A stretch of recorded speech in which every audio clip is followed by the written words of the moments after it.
What do I do with you? If you've been wanting to try cooking butternut squash, but you're completely intimidated by something that looks like this, I get it. I'm here to tell you that it's easier than you think to prep butternut squash, and I'm gonna walk you through step by step exactly how to do it. So stay tuned. Hi, I'm Christine, and if you're new here, I wanna welcome you to Christine's Natural Kitchen, where I make healthy eating delicious and simple. I'm making today's video in collaboration with Basil Bandwagon Natural Market, my favorite place to shop. All right, let's get prepping this squash. Squash can be one of the more intimidating vegetables to cut. You might look at this and wonder, how do I even get started here? So first of all, we're going to take off our organic label. If you're keeping the skin on, you'll want to carefully go through and remove these bad spots with a paring knife. Or if you're peeling it, you'll want to use a good peeler and just get right in there and start peeling away. I do often leave the skin on if I'm just using it in a soup or something. I find that it gets nice and tender, and it does contain a lot of the minerals and vitamins. So for today, I'm just going to leave it on. Next, I'm going to remove this little stem part here. This is very hard. We don't want to use this in our cooking. Just make sure you have a really good hold on it. I'm going to take off a few more little brown spots like this that I'm seeing. And then you'll see that on a butternut squash, you've got a more bulbous part. That's the cavity that contains the seeds. Let me show you. Again, I'm using that kind of sawing motion there. This is considered the neck of the squash. This has the most flesh, so this is really good to use for, roasting or baking.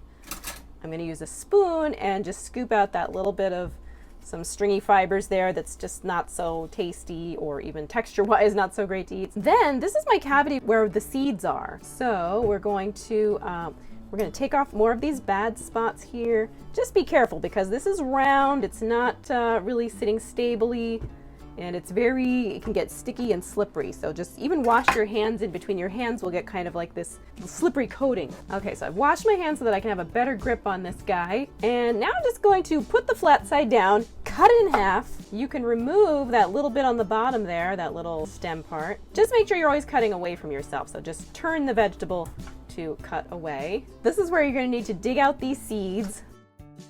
This is always one of those little jobs that you can relegate to the kids. If they want to get involved, they might have fun actually digging out the seeds. And you can save the seeds, by the way. You can dry them out and save them to plant in your garden. Some people eat them. I don't find they're so tasty. I just don't like those tough outer skins. So once you've scraped it clean and you've gotten out all that inner rind and all the seeds, then we can go ahead and cut it.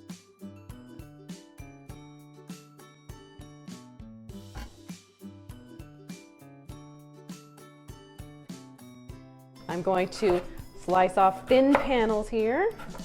You always want to use the stable part to put the vegetable down. If I was to put the wobbly part and try to cut like that, it's easier to cut yourself. So if you have a flat piece, or if you can cut a flat piece so that you can put it stably on the board, that is preferable.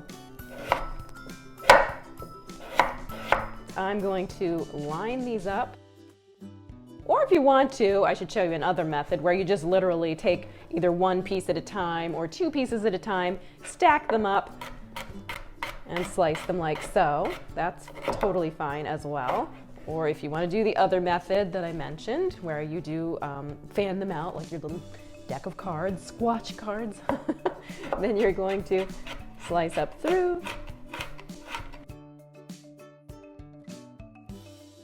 And then I'm going to turn this the other direction and cut them the other way. You probably get the idea by now.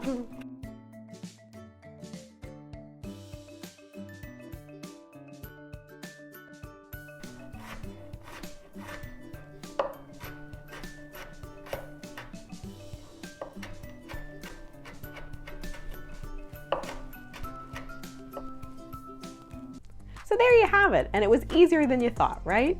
I'm excited for you to try cutting butternut squash yourself. Comment below, what's one of your favorite vegetables? And if you found this video helpful, please give it a thumbs up. And when you subscribe and hit the notification bell, you'll find out about new cooking videos when they come out. Thanks for watching, and see you again soon. Bye!